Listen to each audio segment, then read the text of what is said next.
Kaon pa lang sa plato, busog ka na. Kini ang fine dining concept nga gipauso sa yanong karinderya nga gidagsa karon sa mga customer tungod usab sa kalami sa ilang mga pagkaon, ilabi na ang batchoy. Busa tilawan nato ang ilang idalit nga pagkaon, pinaagi ni ining report.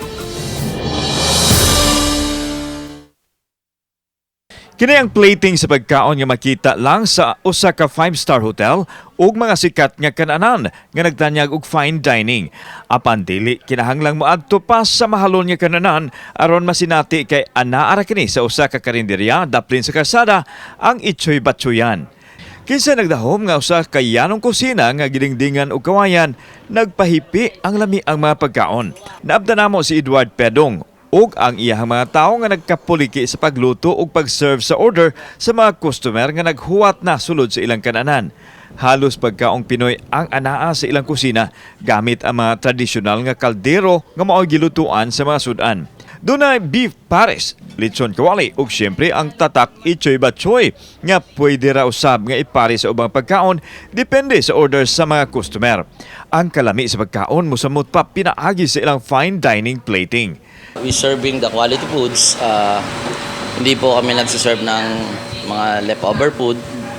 Kasi as a chef in 30 years, hinahabol ko po talaga yung quality ng pagkain.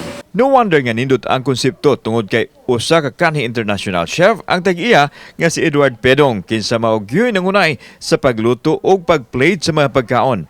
30 ka tuig siya nga nagtrabaho sa gawas apan dihang naigo sa bagyong Yolanda, nagkahukom siya sa pagpanginabuhi uban iyang pamilya pinaagi sa pagluto ug pagkaon. Gikan sila sa Samar ug mibalhin sa Sugbo, dala ang 3,000 pesos nilang puhunan. Tungod sa unique nga konsepto ug syempre kalami sa ilang timpla, gidayon na kini sa mga tao. Gipadayag ni Chef Ed nga ang kakugi ug ang gugma niya sa pagluto ang yawi sa ilang nasinati nga kalampusan karon. Kailangan lang talaga yung passion mo kung ano ka, mahalin mo yung trabaho mo. Yun lang. Kasi walang ibang magmamahal nito kundi ikaw lang talaga eh. Sarili mo. Hindi ka pwedeng umasa sa iba eh. Ang Itchoy mao'y ngalan sa iyang apo nga nahimo usab niyang inspirasyon sa panginabuhi. Kauban si Clover Lumayag ug Rod Prado. Ako si Alan Domingo. Balitang Bisdak.